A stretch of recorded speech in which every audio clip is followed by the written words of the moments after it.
Hello everyone and welcome back to the second trip vlog of 2026. তোমাদের সাথে already আমি কিন্তু প্রচুর মিনি ব্লগস শেয়ার করেছিলাম আমার এই পুরী ট্যুরটার। সো আজকে একটা লং ভিডিও তোমাদের জন্য আমি আপলোড করছি। অনেকেই অনেক ইনফো এখানে জানতে চেয়েছিলে, সো তাদের কোয়ারি আমি এই পুরো ফুল ব্লগটাই ক্লিয়ার করব। সো এখানে ফার্স্টেই আমরা কিন্তু রাত্রির ওই 11টা নাগাদ আমরা বাস ছেড়েছিলাম। বাসে প্রায় 70+ জন আমরা একসাথে কিন্তু জগন্নাথ ধামের উদ্দেশ্যে রওনা দিয়েছিলাম। এই ফার্স্ট টাইম জানো আমি বাসে করে কোথাও যেতে চলেছি। এর আগে ট্রেন, প্লেন অনেকভাবে আমরা কিন্তু পুরী গিয়েছি, but for the very first time এই সুন্দর এক্সিকিউটিভ লাক্সারি বাসটা কিন্তু আমার বাহন হয়েছিল। সো এখানে যখন সকালবেলা উঠে ঘুম ভাঙে তখন ভোর ওই 6টা নাগাদ আমরা দেখলাম আমরা নন্দনকাননের সামনে এসে পৌঁছেছি। আমাদের প্রথম গন্তব্য এই নন্দনকানন।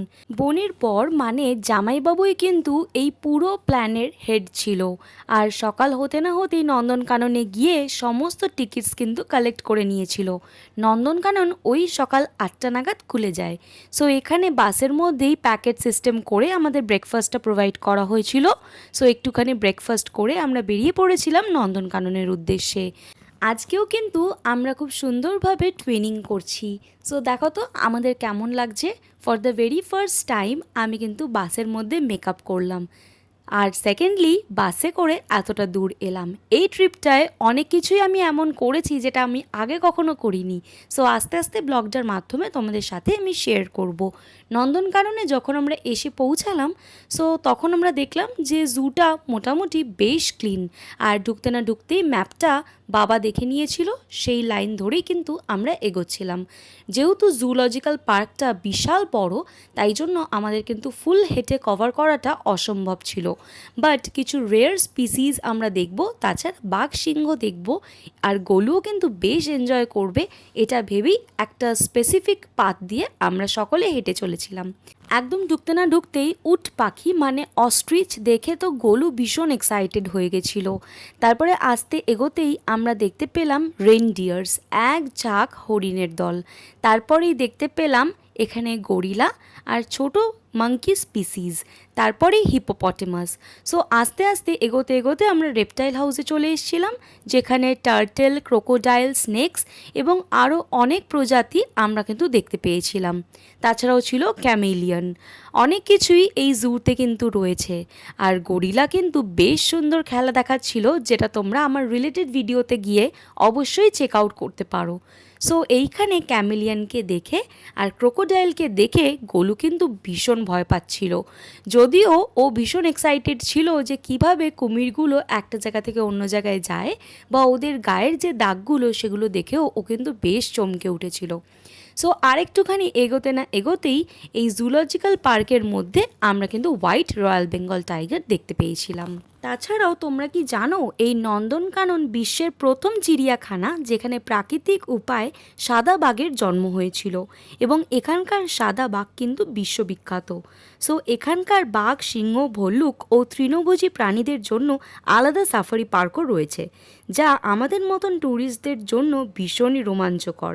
তাছাড়াও এই জুটার মধ্যে ছিল কাঞ্জিয়া লেক, আর এই জুটা কিন্তু প্রায় 15 থেকে 20 কিলোমিটার দূরে অবস্থিত ভুবনেশ্বর থেকে। সো এই নন্দনকানন থেকেই কিন্তু আমরা চলে যাব পুরীর উদ্দেশ্যে।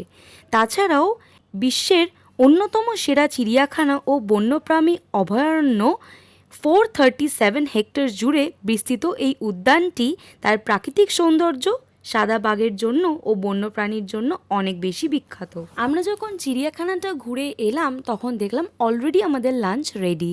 সো এখানে ভাত, ডাল, ঝুরু ঝুরু আলু ভাজা, একটা সবজি আর মাংস খেয়ে আমরা রওনা দিলাম আমাদের নেক্সট গন্তব্য, সেটা ছিল উদয়গিরি, খণ্ডগিরি। সো যাওয়ার পথেই আমরা কিন্তু উদয়গিরি ও খণ্ডগিরি মন্দিরটি দর্শন করব। তাছাড়া ওখানে যে সিনিক বিউটি সেটাও তোমাদের সাথে শেয়ার করব। মোটামুটি 200 মিটার দূরে আমাদের বাস কিন্তু আমাদেরকে নামিয়ে দিয়েছিল। সো সেখান থেকেই আমরা কিন্তু হেঁটে চলেছিলাম। ফার্স্টে যাব খণ্ডগিরি আর তারপরে যাব উদয়গিরি। এখানে টিকিটসটা তোমরা কিভাবে কাটলে বেশ একটু কম পড়বে সেটা কিন্তু আমি আমার মিনি ব্লগে শেয়ার করেছি। সো অবশ্যই তোমরা রিলেটেড ভিডিওতে গিয়ে কিন্তু পার্টসগুলো চেক করে নিতে পারো। তাছাড়াও এখানে কিন্তু বেশ ভিড় ছিল। ভুবনেশ্বর থেকে প্রায় 6 কিলোমিটার পশ্চিমে উদয়গিরি মানে ভোরের পাহাড় এবং খণ্ডগিরি মানে ভাঙা পাহাড় সামনাসামনি কিন্তু অবস্থিত এই দুই পাহাড়, আর সাথে রয়েছে এদের গায়ে মন্দির। এই গুহাগুলি মূলত প্রাকৃতিক, তবে পরবর্তীকালে এগুলিকে শিল্পসম্মতভাবে তৈরি করা হয়েছে। প্রেজেন্টলি এই গুহাগুলো ভারতের ASI দ্বারা সংরক্ষিত। প্রতি বছর হাজার হাজার পর্যটক ও ইতিহাসপ্রেমী এই অপূর্ব স্থাপত্য দেখতে আসে। এটি কলিঙ্গ শিল্পের প্রাচীন ঐতিহ্যের এক অমূল্য নিদর্শন। যখন আমরা ওপর থেকে সিনিক বিউটিটা দেখলাম, বিশ্বাস করো ভীষণ সুন্দর, আর তোমাদের সাথেও সেই সিনিক বিউটিটা আমি শেয়ার করছি। আমরা এখন খণ্ডগিরিতে দাঁড়িয়ে উদয়গিরিটা লক্ষ্য করছি, কত সুন্দর লাগছে দেখো। আর বেশ সুন্দর গ্রিনারিতে ঘেরা একটা হিস্টোরিক্যাল প্লেস। তোমরা আসলে এটুকু বলতে পারি যে তোমরা একদম আফসোস করবে না। তাছাড়াও যেহেতু প্রচুর গরম ছিল, তারপরেও কিন্তু আমরা একটুও নিরাশ হইনি। খুব সুন্দরভাবে মন্দিরগুলোকে ঘুরে দেখেছিলাম আর পাহাড়ে উঠেছিলাম। উদয়গিরিতে এসে এখানকার যে গুহাগুলো ছিল সেগুলোতে কিন্তু একটু রিলস বানিয়ে নিচ্ছিলাম, আর খুব সুন্দর করে নিজেদের ফটোশ্যুটও করেছি। যেহেতু আজকে একটা সানি ব্রাইট মর্নিং, তাই জন্য কিন্তু ফটোগুলোও এসছিল বেশ। তোমরা আমার ফেসবুক হ্যান্ডেল ঐশ্বরিয়া কুন্ডুতে গেলেই কিন্তু দেখতে পারবে পুরীর ভিজিটের সমস্ত রকম ছবি। সো এখানে আমাদের উদয়গিরি আর খণ্ডগিরি ঘোরা কমপ্লিট। সো এখান থেকে বেরিয়ে একটুখানি ডাবের জল আমরা খেয়ে নিয়েছিলাম, সাথে ডাবের শ্বাসও। তারপরে আবারও আমরা বাসে উঠে পড়ব এবং যাব পুরীর উদ্দেশ্যে। আজকেই কিন্তু বিকেলের মধ্যে আমরা কিন্তু পুরীর হোটেলে পৌঁছাবো, আর তারপরে সমুদ্রের ধারে কাটাবো একটা দারুণ সন্ধ্যা। সো চলো, ব্লগটা কিন্তু তোমরাও এনজয় করতে থাকো। দেখতে দেখতে আমরা কিন্তু আমাদের নেক্সট গন্তব্য মানে যেখানে অবধি আমাদের বাস পৌঁছাবে পুরী বাস স্টপে এসে পৌঁছেছি। দেখতে পাচ্ছ কত বাস। এখান থেকে আর একটা মিনি বাস আমরা বুক করেছিলাম, যেটা করে আমাদের হোটেলের কাছে অবধি আমরা পৌঁছাবো। আমাদের হোটেলটা স্বর্গদুয়ারের একদমই কাছে ছিল। সো এই ব্লগে তোমাদের সাথে আরও যেসব সাইট সিনগুলো আমি করেছি সেগুলো তো অবশ্যই শেয়ার করব। গোল্ডেন বিচের পাশ থেকে আমাদের কিন্তু গাড়িটা হু হু করে দৌড়ে চলল পুরীর উদ্দেশ্যে। গোল্ডেন বিচ এর আগের বার যখন আমরা এসছিলাম তখন আমরা দেখেছিলাম, কিন্তু খুব একটা কিছু দেখার নেই বলে এইবার গোল্ডেন বিচটা আমরা স্কিপই করেছি বটে। সো এবার আমরা এসে পৌঁছালাম আমাদের হোটেলের কাছে। অনেক দিন ধরেই কিন্তু এই ফ্যামিলি ট্রিপগুলোর আমাদের প্ল্যানিং চলে, আর কে কে যাবে আর কার কার সাথে যাব আমি সেটা নিয়েও কিন্তু আমরা বেশ এক্সাইটেড থাকি। তাছাড়াও সকলে কি কি ড্রেস আপ করবো আর কতটা মজা করব সেটাও কিন্তু আমরা দিন গুনতে থাকি।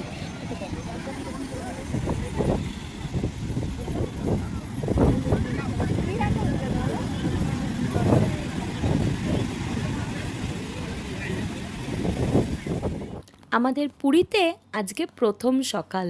সকালটাও কিন্তু বেশ সুন্দর, তোমরা দেখো সানরাইজের সাথে শুরু হলো একটা খুব সুন্দর সকাল। এই সময় কলকাতায় কিন্তু ঝড় বৃষ্টি হচ্ছিল, যদিও এখানে পুরীতে বেশ অনেকটাই রোদ, কিন্তু তার সাথে চলছিল দারুণ ঠান্ডা হাওয়া। তাই জন্য এখানে গোলুরানি কিন্তু টুপি পরে হাজির।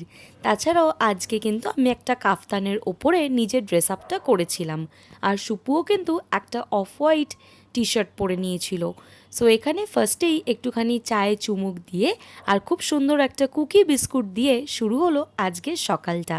সাথে রইল সমুদ্রের গর্জন আর হালকা সানরাইজ। এখানকার প্রধান আকর্ষণ হলো সমুদ্রের গর্জন এবং ঢেউ। ঘন্টার পর ঘন্টা সমুদ্রের পাড়ে বসে ঢেউয়ের উথাল পাতাল দৃশ্য দেখা, সাঁতার কাটা বা বালিতে হাঁটা পর্যটকদের ক্লান্তি দূর করে। এছাড়া স্থানীয় শিল্পী সুদর্শন তাছাড়াও জায়গায় জায়গায় খুব সুন্দর করে স্যান্ডার্ড কিন্তু তোমাদের নজর কাড়বে। সো এখানে গলুও কিন্তু চলে এসছে সমুদ্রের পাড়ে, আর দেখো যেহেতু ঠান্ডা হাওয়া দিচ্ছে ও কিন্তু হাওয়ার তালে তালে যেন উড়েই যাচ্ছে। ভীষণ সুন্দরভাবে আজকের দিনটা স্টার্ট হলো, আর অনেক ফুরফুরে হাওয়ার মতনই আমাদের মেজাজটাও হয়ে উঠলো ফুরফুরে। বাঙালির কাছে পুরী মানেই সেকেন্ড হোম। একটু সুযোগ পেলেই ভ্রমণপ্রেমী বাঙালিরা পুরীর সমুদ্রের টানে ছুটে যান। এখানে স্নান করা এবং ঢেউয়ের সাথে খেলা করা তাদের কাছে এক দারুণ অভিজ্ঞতা। মন্দির দর্শনের পাশাপাশি সমুদ্রের তীরে বসে নারকেলের জল খাওয়া, ঘোড়ায় চড়া এবং স্থানীয় খাবার উপভোগ করা পুরী ভ্রমণের অবিচ্ছেদ্য অংশ। এখানকার শান্ত অথচ গর্জনশীল রূপ পর্যটকদের বারবার ফিরিয়ে আনে। যেহেতু আমাদের হোটেলটা একদমই পুরী স্বর্গদুয়ারের কাছে অবস্থিত, সো ওটারই একটা বাইরের গ্লিম্পস আমি তোমাদের সাথে শেয়ার করছি। যেহেতু বিয়ের 1 বছরও হয়নি, তাই জন্য আমি কিন্তু ভেতরে গিয়ে সেটার চিত্রটা তোমাদের সাথে শেয়ার করলাম না। তাছাড়াও পুরীর জগন্নাথ ধামের অন্যতম পবিত্র স্থান হলো এই স্বর্গদ্বার, যা সমুদ্রের তীরে অবস্থিত একটি বিখ্যাত হিন্দু শ্মশানঘাট। এই স্বর্গদ্বার উড়িষ্যা পুরী জেলায় বিখ্যাত জগন্নাথ মন্দিরের থেকে 3 থেকে 4 কিলোমিটার দূরে অবস্থিত। তাছাড়াও স্থানীয় বিশ্বাস অনুযায়ী এখানে শেষকৃত্য হলে আত্মা সরাসরি স্বর্গে প্রবেশ করে, তাই একে স্বর্গদ্বার বলা হয়। হিন্দু ধর্মের বিশ্বাস অনুসারে এটি মোক্ষলাভের স্থান। স্বর্গদ্বার পেরিয়ে আমরা এখন চলে এসেছি একদম সমুদ্র সৈকতে। সো এখানকার ঢেউ এসে কিন্তু আমাদের পায়ে যেন চুম্বন করলো। তাছাড়াও ভীষণ সুন্দর লাগছিল এই ঠান্ডা ঠান্ডা জলে স্নান করতে। সো সেটাই তোমাদের সাথে এখন শেয়ার করছি। কারা কারা এই পুরীতে এলে কতক্ষণ ধরে স্নান করো সেটা কিন্তু অবশ্যই কমেন্টে লিখে জানিও।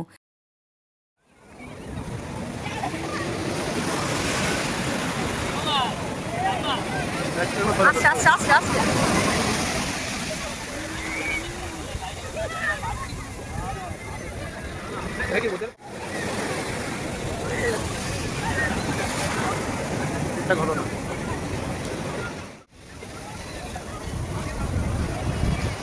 আস্তে কোথায় এই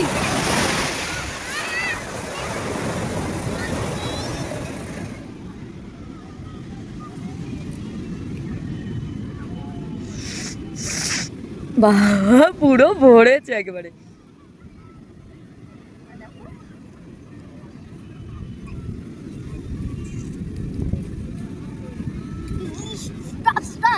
দেখ কত হচ্ছে।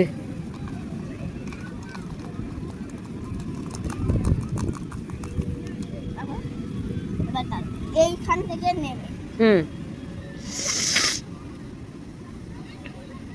না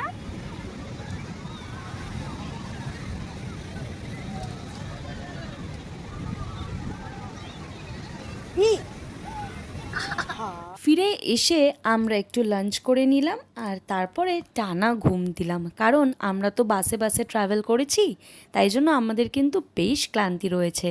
আজকে আমরা যাচ্ছি জগন্নাথ দেব দর্শনে। আজকে জগন্নাথ দেবের মন্দিরে যাওয়ার জন্য প্রত্যেকে কিন্তু রেডি হয়ে গেছি, আর একটা অটো করে আমরা পৌঁছাচ্ছি জগন্নাথ দেবের মন্দিরে। সো আমাদের যিনি পান্ডা ছিল তার নাম্বারটা আমি কিন্তু ট্যাগ করে দেবো। উনি কিন্তু প্রথমেই সকালে এসে হোটেলের থেকে সবার নাম এবং গোত্র নোট ডাউন করে নিয়ে গেছে পুজোর জন্য, এবং পুজোর জন্য ডালিও প্রিপেয়ার করে নিয়েছে। সো এখানে যেখানে আমাদের অটো নামিয়ে দিল সেখান থেকে একটু হাঁটলেই জগন্নাথ দেবের মন্দির। গোলু কিন্তু তার দাদার হাত ধরে বেশ সুন্দর করে চলছে, কিন্তু কেন জানি না আজকে মন্দিরে ছিল বেশ ভিড়। অনেক গাড়ি এবং অনেক বাইক পার্কিংয়ে দেখে আমি আর মা নিজেরাই বলাবলি করছিলাম যে মন্দিরে এখন বেশ ভিড়। আর সত্যি যখন আমরা ভেতরে গেলাম দেখলাম লাইন কিন্তু বাইরের দিকে অবধি বেরিয়ে এসছে। সো এখানে আমাদের শু কাউন্টারে আমরা জুতো রেখে দিয়েছিলাম। তারপরে বেশ 4 থেকে 5 ঘন্টা লাইনে দাঁড়িয়ে জগন্নাথ দেব দর্শন করে এখন আমরা একদম এক্সস্টেড হয়ে বেরিয়ে যাচ্ছি আমাদের হোটেলের উদ্দেশ্যে।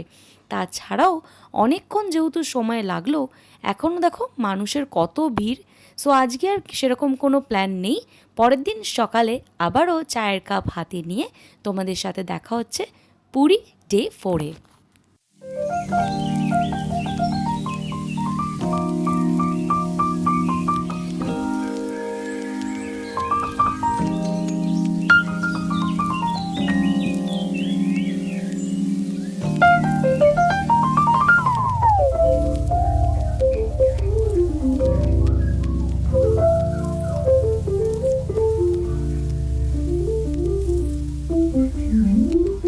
আজকে আমরা রেডি হয়ে বেরিয়ে পড়েছি এই পুরীরই কিছু সাইট সিনে যাব বলে। প্রথমেই আমাদের গন্তব্য বিপত্তারিণী চণ্ডীবাড়ি। আদ্যাশক্তি মা দুর্গার 108 অবতারের অন্যতম রূপ বিপত্তারিণী চণ্ডীমা। এটি মূলত বিপদ থেকে উদ্ধার করার জন্য বা সুখ শান্তির জন্য ইনিকে পুজো করা হয়। যেখানে আষাঢ় মাসের রথযাত্রার মাঝে শনি মঙ্গলবার বিশেষ পুজো ও ১৩টি ফলের নৈবেদ্য দেওয়া হয়। বাবা দুলালচন্দ্র দাস এই মন্দির মা বিপত্তারিণী চণ্ডীর মূর্তি স্থাপন করেন। তারপরেই আমরা চলে এলাম আমাদের পরের গন্তব্য গুপ্ত বৃন্দাবন, যা পুরীর বালিয়াপান্ডা এলাকায় অবস্থিত শ্রী গৌর বিহার আশ্রম বা গুপ্ত বৃন্দাবন বলেও এটি প্রচলিত আছে। এটি হলো একটি শান্ত আধ্যাত্মিক স্থান যা প্রায় ১৫০ বছরের পুরনো। জগন্নাথ মন্দিরের কোলাহল থেকে দূরে রাধাকৃষ্ণের লীলা ও বৈষ্ণব সংস্কৃতির মেলবন্ধন এই মঠ ভক্তদের কাছে একটি বিশেষ দর্শনীয় স্থান, যেখানে বাংলা বৈষ্ণব ঐতিহ্য ফুটে ওঠে। পুরীর মূল মন্দির থেকে কিছুটা দূরে বালিয়াপান্ডা এলাকায় অবস্থিত এই গৌর বিহার আশ্রম। এখানে কৃষ্ণলীলা, রাধাকৃষ্ণের প্রেম এবং অন্যান্য পৌরাণিক গল্পের চমৎকার সব মূর্তির পার্ক রয়েছে। তাছাড়া এখানে রয়েছে জগন্নাথ দেবের মূর্তি, হনুমানজির মূর্তি, চৈতন্যদেব, নরসিংহ অবতার এবং বিষ্ণু অবতার। তাছাড়াও চৈতন্যদেবের একটা বিশাল বড় আকারের মূর্তি কিন্তু এখানে স্থাপিত রয়েছে। তারপরে রয়েছে শিবজি, আর এই যে চৈতন্যদেবের একটা অনেক বড় মূর্তি। সো এখান থেকে বেরোনোর পরে আমরা যাব আমাদের নেক্সট গন্তব্য জগন্নাথ দেবের মাসির বাড়ি ও পিসির বাড়ি। জগন্নাথ দেবের মাসির বাড়িটা আমরা পাশ থেকেই দেখে বেরিয়ে গিয়েছিলাম, কারণ এটা সারা বছরই এখন বন্ধ থাকে। সো এখানে পিসির বাড়িতে আমি চলে এসেছি, আর এখানে যাওয়ার জন্য এন্ট্রি ফি মাত্র ১০ টাকা। সো বেশ সুন্দর লাগছিল আমার কিন্তু এইগুলো ঘুরে। এর আগে অনেকবারই আমি পুরী এসেছি, কিন্তু কখনো এই সাইট সিনগুলোতে আসিনি। সো তাই জন্য দিস ইজ সো পিসফুল, খুব ভালো লাগছিল। রথযাত্রা হিন্দু ধর্মের অন্যতম পবিত্র উৎসব। প্রতি বছর আষাঢ় মাসের শুক্লপক্ষের দ্বিতীয়া তিথিতে শ্রী জগন্নাথ দেব, বলরাম ও সুভদ্রা রথে চড়ে তাদের মাসির বাড়ি যান। সাইট সিন করে এসে আমাদের লাঞ্চ আমরা করলাম, আর এখানে বিকেলের দিকে একটু সমুদ্রের পাড়ে আমি চলে এসেছিলাম। এইবারের প্রত্যেকটা ড্রেস আপ কিন্তু আমি চিকনকারি কুর্তির ওপর করেছি। তো আমাদের কেমন লাগছে তোমরা কিন্তু সেটা অবশ্যই কমেন্ট বক্সে লিখে জানিও। তাছাড়াও ট্রিপ 3 তোমাদের জন্য খুব তাড়াতাড়ি আসছে। যখনই আমরা কোথাও ঘুরতে আসি সেখানকার ট্রেন্ডিং রিলসগুলো কিন্তু আমি আগেভাগেই দেখে রাখি। তো সেরকমই কিছু রিলস আমরা এখানে এসেও বানিয়েছি, যেটা তোমাদের ইউটিউবের রিলেটেড ভিডিওসে গিয়ে চেক আউট করতে হবে। তাছাড়াও এখানে কিন্তু একের পর এক আমরা টেক নিচ্ছিলাম, যতক্ষণ না পারফেক্ট শট আসছিল রিলসগুলোর আমরা কিন্তু ট্রাই করতেই যাচ্ছিলাম। সো এখানে 2-3টে রিলস আমরা বানিয়ে নেওয়ার পরে আবারও সমুদ্রের পাড় দিয়ে হেঁটে চললাম, একটু মার্কেট এরিয়ার ভেতরে যাব, বাড়ির জন্য একটু টুকটাক শপিং করে নেব। সো চলো এবার মার্কেট এরিয়াটা তোমাদের সাথে ঘুরে দেখাই।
আজকে পুরী ডে 5।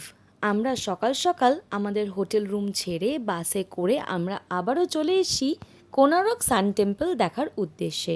সো এখানে এসে বাসটা কিন্তু একটা বাস স্টপে দাঁড়িয়েছিল, আর এখানে সকলে আমরা ব্রেকফাস্ট সেরে এখন যাচ্ছি কোনারক সান টেম্পল দেখব বলে।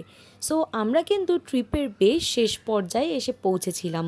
সো এখানে আজকে কিন্তু আমাদের পুরী ঘোরার শেষ দিন, কালকে কিন্তু আবারও আমরা বাড়ি ফেরার উদ্দেশ্যে রওনা দেব। সো এখানে কোনারক টেম্পলটা আমি তোমাদের সাথে শেয়ার করব। এই কোনারক সান টেম্পলে ঢোকার আগেই কাঠগোলাপের বাগান ছিল, সেখান থেকেই একটা কাঠগোলাপ সুপু আমাকে দিল, আর আমি খুব সুন্দরভাবে আমার চিকনকারি কুর্তিটার সাথে ম্যাচিং হয়েছিল বলে এইখানেই স্টাইলিং করে নিলাম হেয়ারে। সো দেখো তো কেমন লাগছে আমাকে দেখতে। আর কিছু রিলসও বানিয়ে নিয়েছিলাম। গরম বললে বাঙালিদের আটকানো যাবে না, কারণ দেখো গরম যতই হোক না কেন বাঙালিরা কিন্তু দীপুদা ঘুরতে একদমই ছাড়বে না। সো ফার্স্টেই আমরা কিন্তু দীঘা ঘুরে নিয়েছিলাম ট্রিপ 1-এ। সো তাই জন্য তোমাদের সাথে কিন্তু এটা সেকেন্ড ট্রিপ, আর সেটা হলো গিয়ে পুরী। সো দি অ্যান্ড পু অলরেডি ডান আমাদের। সো চলো এবার কোনারক টেম্পলের আমরা একদম ভেতরটাই চলে এসেছি, তোমাদের সাথে আমি শেয়ার করি। তোমরা হয়তো অনেকেই জানবে এই মন্দিরটি একটি বিশাল পাথরের রথ, যার 12 জোড়া চাকা দিনের 24 ঘন্টার প্রতীক, এবং 7টি ঘোড়া এই রথটিকে টেনে নিয়ে যাচ্ছে, যেটা সপ্তাহের 7 দিনের প্রতীক। কোনারক শব্দটিকে দুটো ভাগে যদি ভাগ করি, কোণ মানে কোণ এবং অর্ক মানে সূর্য, এই দুটি শব্দ থেকেই কোনারক নামটির উৎপত্তি। সো এখানে আমাদের মন্দিরটি ঘোরা কমপ্লিট হলো। সো এখানকার যে মার্কেট এরিয়াটা ছিল সেখানে একটুখানি আমরা ঘুরছি, সাথে একটু নিম্বু পানি খেয়ে নিলাম। তারপরেই আমরা বাসে করে চলে এসেছি ধবলগিরি যাওয়ার উদ্দেশ্যে। এখানের সিস্টেমটা বড়ই অদ্ভুত দেখলাম। বেশ পাহাড়ের নিচটায় দাঁড়িয়ে রয়েছে আমাদের বাসটা, আর ট্রাভেলার করে আমাদেরকে উপরে উঠতে হবে ধবলগিরি মন্দিরের একদম কাছে। সো এখানে ট্রাভেলারগুলো কিন্তু বিনা পয়সাতেই আমাদেরকে কিন্তু উঠিয়ে দিল এই ধবলগিরি মন্দিরের একদমই কাছে। একটুখানি সিঁড়ি ভেঙে উঠলেই সুন্দর একটি মন্দিরের দৃশ্য কিন্তু আমাদের নজর কেড়েছিল। তারপরেই আমরা মন্দির থেকে নিচের ভিউটা যখনই নিলাম, ভীষণ সুন্দর লাগছিল।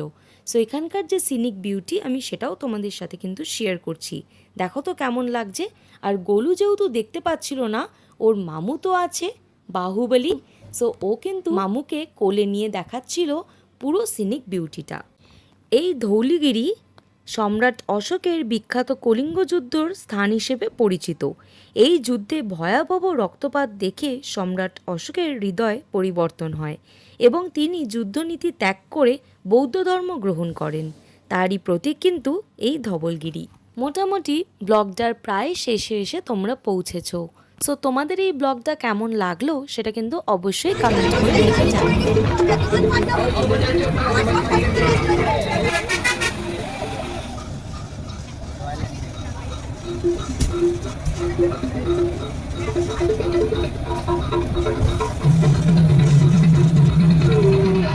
তাছাড়া যদি তোমাদের ভালো লাগে then do like, share, comment and subscribe for more such videos. তাছাড়াও আমরা এবার উঠে পড়েছি সকলে মিলে বাসে, আবারও যেমনটা এসছিলাম হই হই করতে করতে আবারও আমরা বাড়ি ফিরে যাব। মনের মধ্যে অনেক মেমোরিজ আমরা কালেক্ট করে নিয়ে যাচ্ছি, সাথে এক রাশ দুঃখ। কি করে যেন দিনগুলো সবার সাথে একসাথে কেটে গেল সেটাই ভাববার বিষয়। খুব সুন্দর জামাই কিন্তু বাসে আলো জ্বালিয়েছিল, যাতে আমাদের এই ভারাক্রান্ত মনটা কিছুটা হলেও রিফ্রেশ হয়। এখানে ডিজে লাইটের সাথে ডিজে গানে আস্তে আস্তে আমরাও ফিরে চললাম বাড়ির উদ্দেশ্যে। সো ব্লগের শেষে রইল এই গোটা ট্রিপের কিছু স্মৃতি।